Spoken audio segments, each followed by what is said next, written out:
여러분, 혹시 이런 경험 있으신가요? 밤을 꼬박 새워서 뭔가 열심히 했는데 아침에 눈을 뜨자마자 머리가 멍하고 아무 생각이 안 나는 경험. 혹은 반대로 딱 7, 8시간 잘 자고 나니까 머릿속이 맑아지고 몸이 가볍게 풀린 것 같은 상쾌함. 바로 이 차이가 수면이 우리 몸과 뇌에 얼마나 큰 영향을 미치는지를 보여주는 단적인 예라고 할 수 있습니다. 우리가 흔히 말하잖아요. 잠이 보약이다. 근데 그냥 옛말이 아니라 정말 과학적으로도 입증된 사실이에요. 실제로 세계보건기구 WHO나 미국 국립보건원, NIH에서도 수면을 건강의 세 번째 축이라고 부릅니다. 첫째는 영양, 둘째는 운동, 그리고 셋째가 바로 수면이죠. 재미있는 건 예전에는 수면을 마치 죽은 시간, 그냥 아무것도 안 하는 휴식 시간 정도로 여겼는데 지금은 오히려 수면이 뇌와 몸이 가장 활발하게 일하는 시간이라는 사실이 밝혀졌습니다. 그러면 이런 궁금증이 생기겠죠? 도대체 몇 시간을 자야 제일 좋은 걸까? 나는 왜 5시간만 자도 멀쩡한데 어떤 사람은 9시간을 자도 피곤해할까? 그리고 낮잠은 도움이 되는 걸까? 아니면 오히려 독이 되는 걸까? 이런 의문들을 풀어가기 위해 지금부터 아주 깊숙하게 들어가 보겠습니다. 먼저 우리가 자는 동안 뇌에서 어떤 일이 벌어지는지부터 알아야 합니다.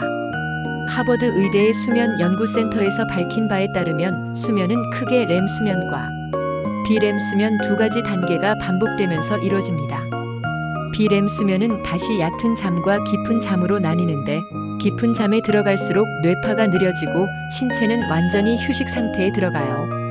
이때 근육이 회복되고 성장 호르몬이 분비됩니다. 아이들이 잠을 많이 자야 키가 크는 이유가 바로 여기에 있는 거죠. 반대로 렘 수면은 눈동자가 빠르게 움직이는 단계인데 뇌는 마치 깨어있을 때처럼 활발하게 활동합니다. 바로 이때 기억이 정리되고 창의성이 발휘된다고 해요. 실제로 스탠퍼드 대학 연구에서 렘 수면 직후에 창의적 문제 해결력이 높아진다는 결과가 발표된 적도 있습니다. 그러니까 한마디로 정리하면 비렘 수면은 몸을 고치고 렘 수면은 뇌를 정리한다 이렇게 이해하면 돼요. 그렇다면 우리가 잠을 제대로 못 자면 어떤 일이 생길까요? 미국 CDC 자료에 따르면 성인의 약 35%가 만성 수면 부족 상태라고 합니다. 이게 왜 문제냐면 단순히 피곤한 수준을 넘어서 심혈관 질환, 당뇨병, 비만, 심지어 알츠하이머 위험까지 높아진다는 게 여러 연구로 입증됐어요. 실험 하나 소개해 드릴게요. 시카고 대학에서 성인 남녀를 대상으로 수면 시간을 하루 4시간으로 제한했더니 불과 6일 만에 인슐린 저항성이 생겨서 당뇨병 전 단계 수준까지 혈당이 올라갔습니다. 그야말로 수면 부족이 대사폭탄이라는 걸 보여주는 사례죠. 또 UC 버클리의 매튜 워커 교수가 유명한 실험을 했습니다. 피실험자들을 두 그룹으로 나눠서 한쪽은 8시간 푹 자게 하고 다른 한쪽은 밤을 꼬박 새우게 했어요. 그리고 다음날 기억력 테스트를 했더니 밤을 샌 그룹은 새로 배운 단어의 40%를 기억하지 못했다고 합니다. 즉, 수면이 부족하면 공부도 안 되고 일도 제대로 안 되고 심지어 감정 조절까지 무너집니다.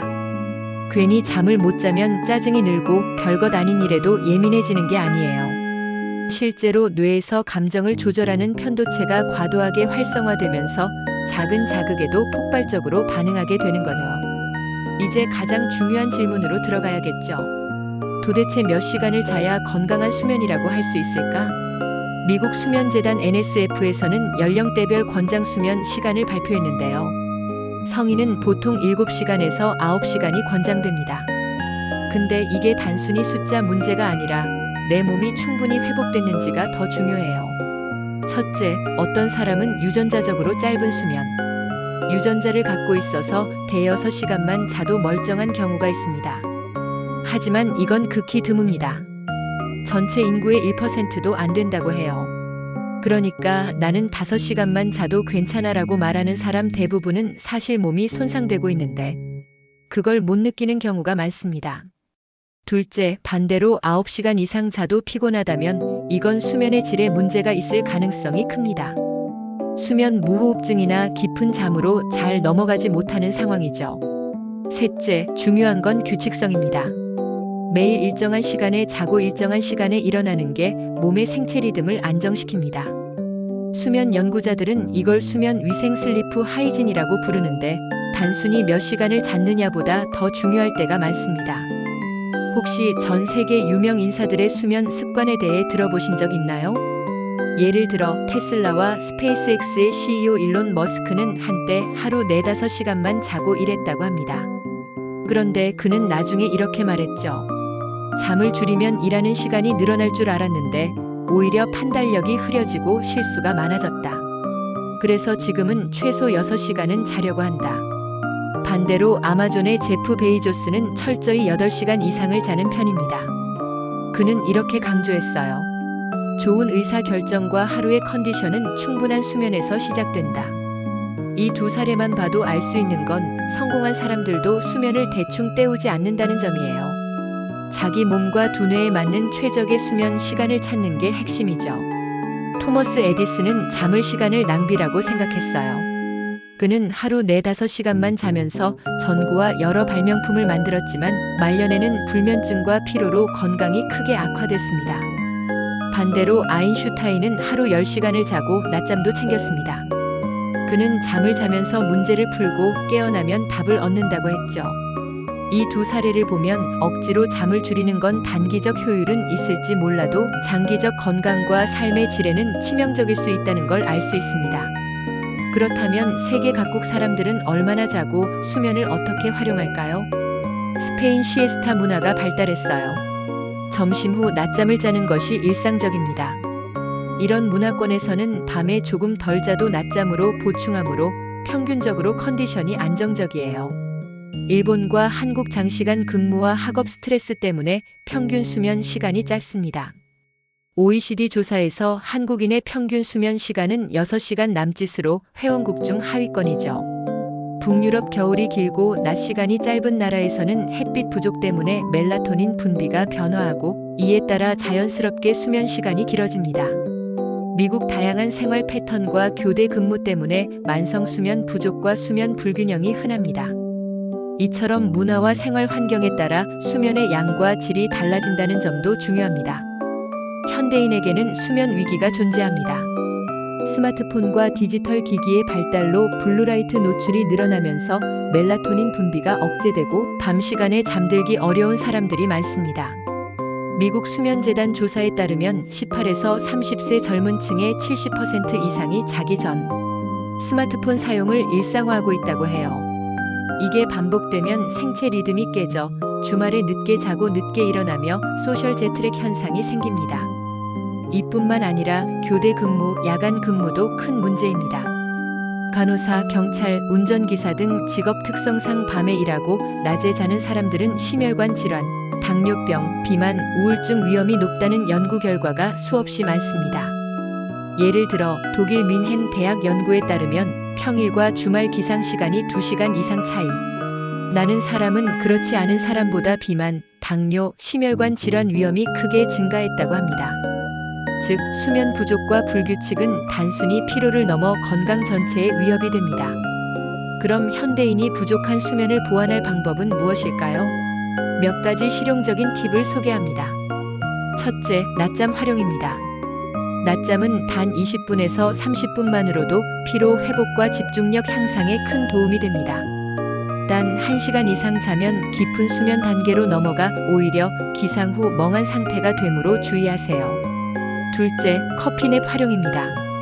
카페인을 섭취하고 바로 20분 정도 낮잠을 자면 깨어날 때 카페인 각성 효과와 낮잠의 피로 회복 효과가 동시에 나타나 효율이 극대화됩니다. 셋째, 침실 환경 관리입니다. 침실은 최대한 어둡게 조용하게 유지하세요. 작은 불빛 하나만으로도 수면 호르몬인 멜라토닌이 억제됩니다. 자기 전 스마트폰이나 TV는 피하세요. 블루라이트가 뇌를 속여 낮이라고 착각하게 만듭니다. 취침 2시간 전에는 과식이나 음주를 피하고 가벼운 스트레칭이나 따뜻한 물로 몸을 풀어주는 것이 좋습니다. 넷째, 규칙적인 생활입니다. 매일 같은 시간에 자고 일어나며 가능한 생체 시계를 일정하게 유지하세요. 주말이라도 늦게 자고 늦게 일어나는 습관은 사회적 시차를 만들어 몸을 혼란에 빠뜨립니다. 또 하나 흥미로운 연구를 소개할게요. 스탠퍼드 대학 연구팀은 짧은 수면 유전자 DCE 변이를 가진 가족을 관찰했습니다. 이 유전자를 가진 사람들은 단 4~6시간만 자도 에너지가 넘쳤고 인지 능력이나 집중력에도 문제가 없었습니다. 하지만 연구진은 경고했습니다. 이 유전자를 가진 사람은 극소수에 불과하며 대부분 사람들은 충분한 수면을 취해야 한다. 이와 달리 수면 부족이 심각한 사람들은 알츠하이머 관련 단백질인 베타 아밀로이드가 뇌에 쌓이기 쉽다는 사실도 과학적으로 입증되었습니다. 잠을 제대로 자지 않으면 뇌의 청소 시스템이 제대로 작동하지 않는 거죠. 실제로 오늘부터 바로 적용할 수 있는 방법을 요약해 볼게요. 첫째, 자신만의 최적 수면 시간을 찾는다. 둘째, 매일 같은 시간에 자고 일어나 수면 리듬을 일정하게 유지한다. 셋째, 낮잠과 커피냅을 전략적으로 활용한다. 넷째, 침실 환경과 취침 루틴을 최적화한다. 다섯째, 규칙적인 운동과 햇빛을 활용한다. 여섯째, 스트레스 관리를 위해 명상과 심호흡을 활용한다. 일곱째, 수면을 방해하는 건강 문제는 조기에 확인하고 치료한다. 지금까지 길고 풍성하게 수면에 대해 이야기해 봤습니다. 잠은 단순히 휴식이 아니라 몸과 뇌를 치유하고 하루를 완전히 리셋하는 과정입니다. 좋은 수면 습관은 단순히 피로를 풀어주는 것을 넘어 건강, 집중력, 창의력, 삶의 질까지 바꿔줄 수 있습니다. 그러니까 여러분, 오늘부터라도 잠을 사치로 여기지 마세요. 잠은 최고의 건강보험이고 내일의 나를 위한 가장 값진 투자입니다. 저도 오늘 밤은 침실 불을 끄고 규칙적인 루틴을 지키면서 달콤한 잠에 빠져야겠습니다. 여러분도 함께 하시죠. 오늘 영상이 여러분의 수면 습관에 조금이라도 도움이 되길 바라며 저는 다음 시간에 또 건강과 삶의 질을 높이는 유익한 이야기로 찾아오겠습니다. 들어주셔서 감사합니다.